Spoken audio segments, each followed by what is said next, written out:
श्री राम।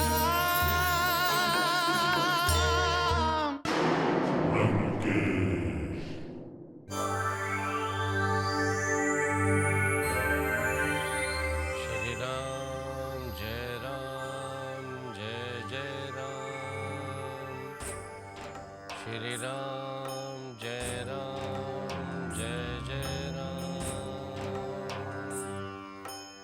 श्री राम जय जय राम।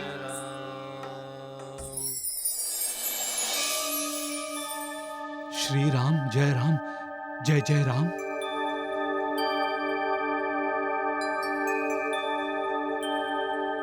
जय श्री राम। श्री राम जय जय राम। जय श्री राम।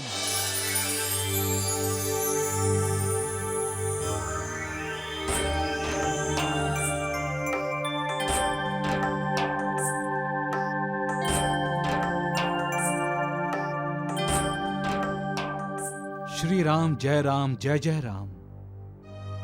श्री राम जय जय राम। श्री राम जय जय राम।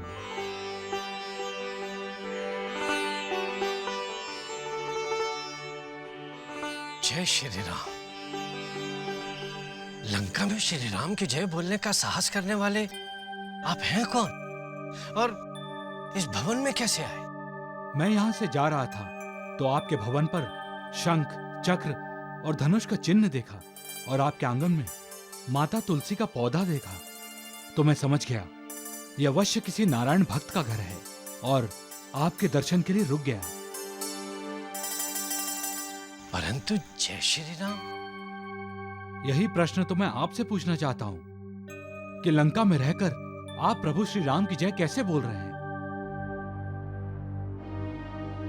ऐसे साहसी वीर कौन हैं आप? क्या आप राक्षसी कुल से नहीं हैं? राक्षसी कुल का ही हूं, परंतु श्री राम का भक्त हूं। क्या राक्षस जाति को श्री राम की भक्ति का अधिकार नहीं है? नहीं मान्यवर, प्रभु की भक्ति का अधिकार तो दानव, मानव, पशु पक्षी सभी को है। परंतु मैं आपका परिचय जानना चाहता हूं। मैं महर्षि विश्रवा का पुत्र और महाराज रावण का छोटा भाई विभीषण हूं। जिस प्रकार दांतों के बीच जीभा रहती है, बस उसी प्रकार मैं यहां रहता हूं। एक ही आशा हृदय में लिए कि एक दिन श्री राम के दर्शन होंगे और वो मेरा उद्धार करेंगे। बड़े आश्चर्य की बात है, आपने प्रभु श्री राम को देखा नहीं और उनकी भक्ति कर रहे हैं। ब्राह्मण देवता, हम तीनों भाइयों ने एक साथ घोर तपस्या करके ब्रह्मा जी को प्रसन्न किया था। जब उन्होंने वरदान मांगने को कहा तो बड़े भाइयों ने शक्ति और मैंने श्री नारायण की भक्ति और उनके दर्शनों का वर मांगा। तब ब्रह्मा जी ने मुझसे कहा कि जब श्री नारायण राम रूप में अवतार लेकर लंका में आएंगे तब तुम्हें उनके दर्शन होंगे। बस तब से मैं श्री राम का नाम का जाप ही कर रहा हूं। धन्य है आप और धन्य है आपकी भक्ति। अब आप अपना परिचय दीजिए। क्या आप कोई हरि भक्त हैं, कोई देवता है या स्वयं श्री राम है जो? राम मान्यवर, आपने मुझे कहां पहुंचा दिया? मेरा असली रूप ब्राह्मण का नहीं है, मैं एक वानर हूं। मेरा नाम हनुमान है। यह तो प्रभु श्री राम की उदारता है कि उन्होंने मुझे अपना सेवक बना लिया है। प्रभु श्री राम के सेवक को विभीषण का प्रणाम। अरे मान्यवर, ये क्या कर रहे हैं? सेवक को शीश नहीं झुकाता है। हम दोनों प्रभु राम के सेवक हैं। अब आप हमें अपने यहाँ आने का प्रयोजन बताइए। दुष्ट रावण सीता मैया को छल से हर लाया है। मैं प्रभु श्री राम की आज्ञा से सीता मैया की खोज में आया हूं। मैं राजभवन के चारों ओर घूम चुका हूं, परंतु सीता मैया का कहीं पता नहीं चला। यदि आपको जानते हैं तो कृपया करके मुझे बताइए। देवी सीता को अब रावण के राजभवन में ढूंढ रहे हैं? वो तो अशोक वाटिका में एक वृक्ष के नीचे तपस्विनी की भांति रहती है। अशोक वाटिका? वहां बहुत कठोर पहरा है, आप भीतर नहीं जा सकेंगे, और वैसे भी आप अकेले हैं। मान्यवर, मैं अकेले ही उन सब पहरेदारों के लिए बहुत हूं, परंतु सीता मैया को ढूंढने से पहले उन्हें मैं ये संकेत नहीं देना चाहता हूं कि प्रभु श्री राम का कोई दूत सीता मैया को ढूंढने आया है, नहीं तो वो लोग सीता मैया को कहीं और छिपा देंगे। तो आप देवी सीता को मिलेंगे कैसे? चिंता मत करिए मान्यवर, सूर्य भगवान उदय होने ही वाले हैं। मुझे आज्ञा दीजिए, मैं दिन भर कहीं छिपकर बिताऊंगा और रात के अंधेरे में अशोक वाटिका पहुंच जाऊंगा। चाहिए राम भक्त, श्री राम आपकी रक्षा करें। जय श्री राम। जय श्री राम।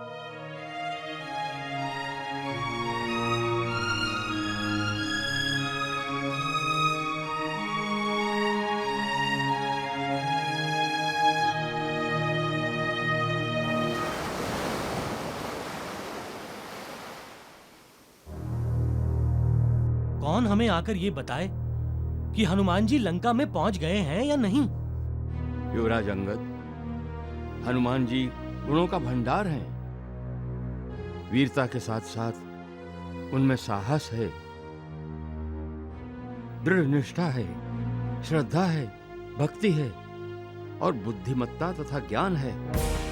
वो हर बाधाओं को पार करके लंका अवश्य पहुंच गए होंगे। तब तो उन्हें सीता जी के दर्शन भी हो गए होंगे। यदि सीता माता लंका में हैं, तो हनुमान जी अवश्य उन तक पहुंच जाएंगे।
मुझे समझ में नहीं आता कि मुझे देखते ही तुम सहम क्यों जाती हो।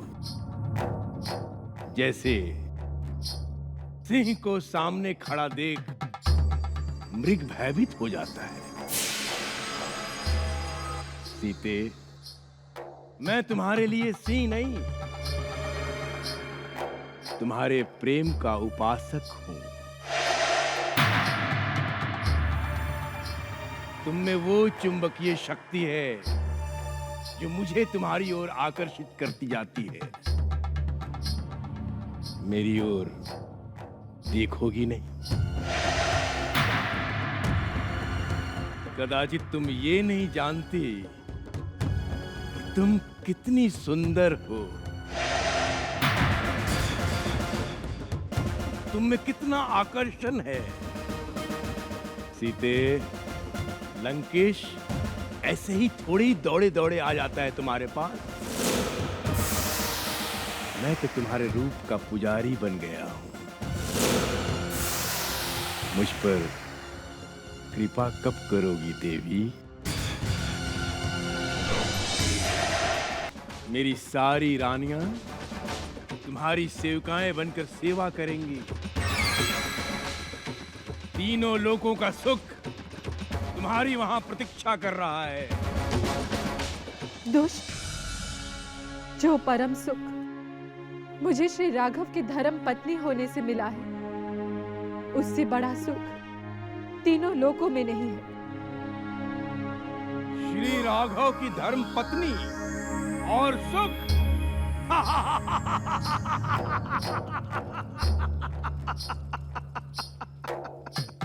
सीते, वो बनवासी तुम्हें क्या सुख देगा?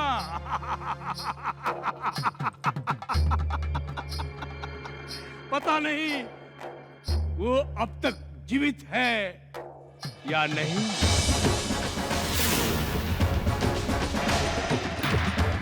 एक बार मेरी ओर देखो सीते, मैं तुमसे प्रेम करने लगा हूं। मैं तब तक तुम्हें स्पर्श नहीं करूंगा जब तक तुम स्वयं मेरे प्रेम को स्वीकार कर मेरे आलिंगन में नहीं आ जाती। तुम्हारा आलिंगन रघुनंदन के नोकीले बाण करेंगे और तुम्हारी भुजाओं को काटकर फेंक देंगे।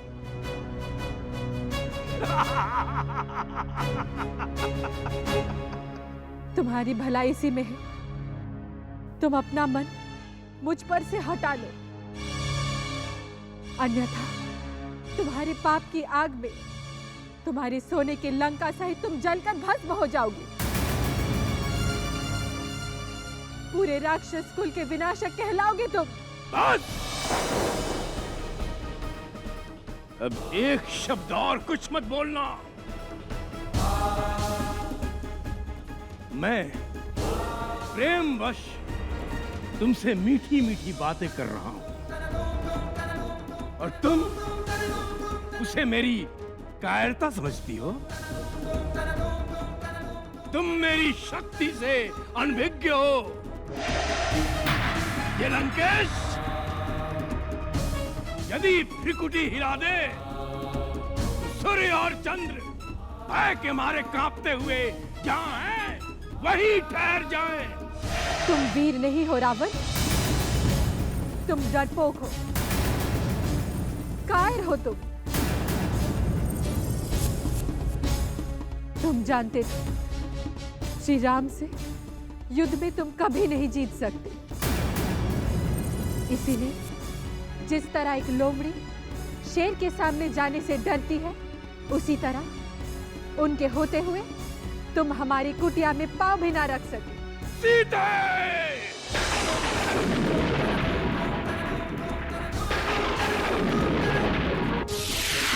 लंकेश और अपमान सहन नहीं कर सकता। इसके पहले कि यह चंद्रहास खड़ग तुम्हारी गर्दन काट दे, तुम स्वयं मेरी शरण में आ जाओ। सीते, स्वयं मेरी शरण में आ जाओ। इसके पहले कि यह चंद्रहास खड़ग तुम्हारी गर्दन काट दे, तुम स्वयं मेरी शरण में आ जाओ। सीते, तुम्हारी भलाई इसी में है रावण कि तुम प्रभु श्री राम की शरण में चले जाओ, अन्यथा इस लंका में कोई नहीं बचेगा। यहाँ पे केवल भूत और पिशाच घूमेंगे, उनमें से तुम भी एक होगे।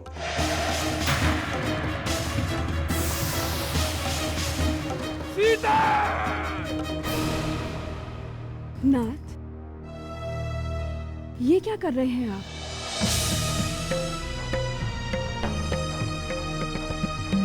तीनों लोकों का स्वामी एक असहाय अबला स्त्री पे शस्त्र उठाए? नहीं महाराज, ये आपको शोभा नहीं देता। एक स्त्री की हत्या अधर्म है। परंतु इसने जो भी हो, आवेश में आकर इनके मुंह से आपके लिए कुछ अपशब्द निकल गए होंगे, किंतु आपका गौरव इसमें है कि आप इन्हें क्षमा कर दें।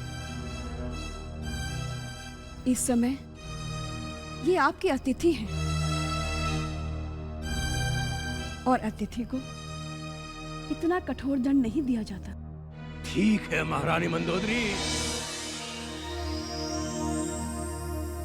कुत्ते, यदि तुमने मुझे अपना पति स्वीकार नहीं किया तो मैं तुम्हारे शरीर के टुकड़े टुकड़े कर दूंगा।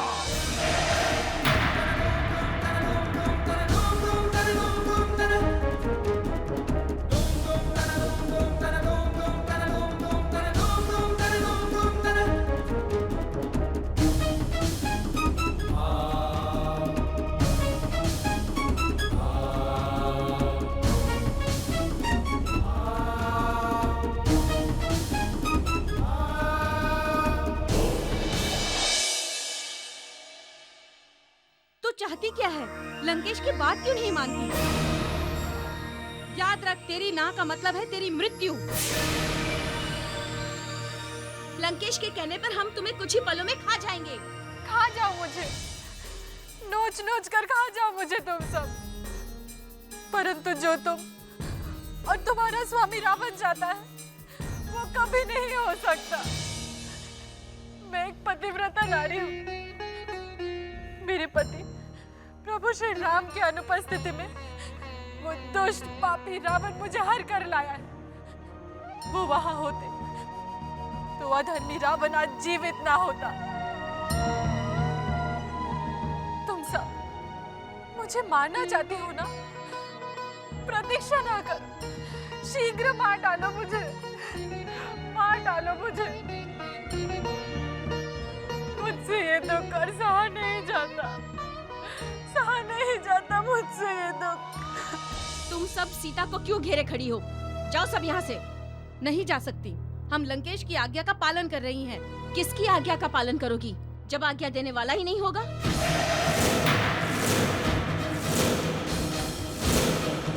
ये तुम क्या अनाप शनाप बोल रही हो त्रिजटा? भोर समय में मैंने एक स्वप्न देखा है और भोर का स्वप्न सदैव सच होता है। कौन सा स्वप्न? स्वप्न में मैंने प्रभु श्री राम को देखा। वो सागर से घिरी धरती को निगलने आ रहे हैं। उनके शरीर पर दिव्य अलंकार हैं। वो रथ पर सवार हैं। उनके रथ को हजारों श्वेत घोड़े खींच रहे हैं। और फिर मैंने रावण को देखा। उनका सिर मुंडा हुआ था। तेल में भीगा हुआ, लाल कपड़ों में लिपटा हुआ, वो दक्षिण दिशा की ओर भाग रहे थे और एक काली स्त्री उनका पीछा कर रही थी। उसके बाद मैंने पुष्पक विमान देखा। उसमें राम, सीता और लक्ष्मण बैठे हुए थे। वो पुष्पक विमान अंतरिक्ष की ओर जा रहा था और सुंदर लंका नगरी के बाहरी और भीतरी द्वार टूटे पड़े थे। चारों तरफ राक्षसों के मृतक शरीर पड़े थे और राक्षसियां रो रही थीं, विलाप कर रही थीं। यदि ये स्वप्न सत्य है तो हम तुमसे क्षमा मांगती हैं सीता। हम जो भी कर रही थी वो अपने स्वामी की आज्ञा का पालन कर रही थी। ठीक है, ठीक है। जाओ, सीता को तनिक विश्राम करने दो। जाओ सभी यहाँ से।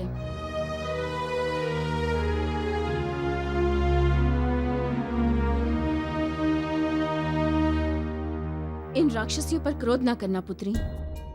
माता त्रिजटा, क्रोध तो मुझे अपने आप पर आ रहा है कि मैं अब तक जीवित क्यों हूँ, क्यों मुझे मृत्यु नहीं आती।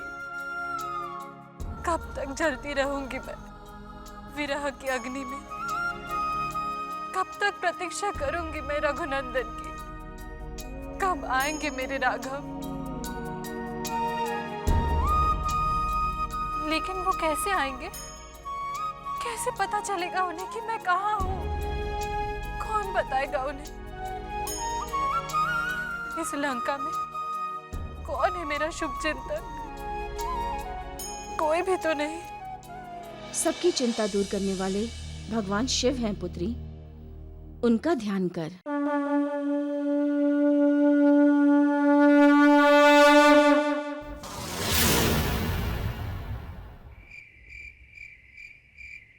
नमन करो स्वीकार पुत्र का, हे माता महारानी। नमन करो स्वीकार पुत्र का, राजा राम की रानी। रावण की लंका में सुनाऊं तुमको राम कहानी।